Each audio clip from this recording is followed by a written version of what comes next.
Je vais définir cette notation d'observable. À toute grandeur physique A, on peut associer une observable à chapeau, comme nous venons de le voir. A est un opérateur linéaire hermitien agissant dans l'espace des fonctions d'onde. Un opérateur hermitien, cela signifie que ça conserve le produit scalaire.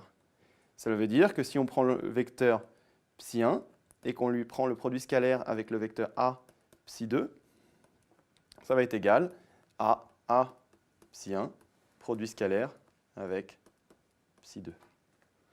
On généralise alors les résultats précédents à la valeur moyenne observable pour un grand nombre de réalisations. Dans ce cas-là, ça veut dire que la valeur moyenne de toute quantité physique A, qui dépend du temps, va être l'intégrale de psi étoile de x et de t à chapeau psi de x et de t dx, intégré sur l'espace. Comme A est hermitien, alors la valeur moyenne de A est un réel. En effet, en algèbre linéaire, on peut écrire la matrice de l'opérateur A chapeau et elle vérifiera cette matrice, la transposée de la conjuguée égale à la matrice. À l'aide du principe de correspondance, nous allons pouvoir déduire toutes les observables, c'est-à-dire toutes les quantités physiques, à partir de x et de p.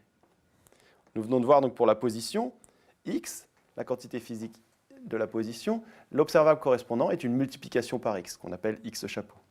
Pour l'impulsion, à une dimension, l'impulsion px, l'observable correspondant, c'est h bar sur i, d sur dx.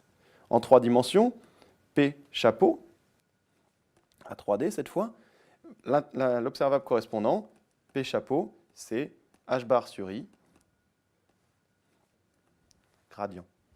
L'énergie cinétique, qui s'écrit classiquement P2 sur 2m, va avoir son analogue quantique sous la forme énergie cinétique chapeau égale P2 sur 2m égale moins h bar carré sur 2m nabla carré.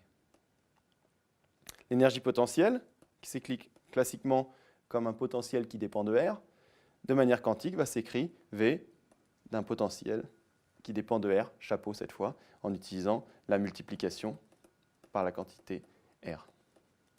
Enfin, le moment cinétique, par exemple, qui est une quantité qui prend en compte R et P. Classiquement, le moment cinétique, c'est le produit vectoriel entre R et P. L'observable quantique correspondant, qu'on va appeler L chapeau, est aussi un vecteur, qui va cette fois s'écrire H bar sur I, R chapeau, produit vectoriel, avec nabla, qui correspond à l'opérateur P.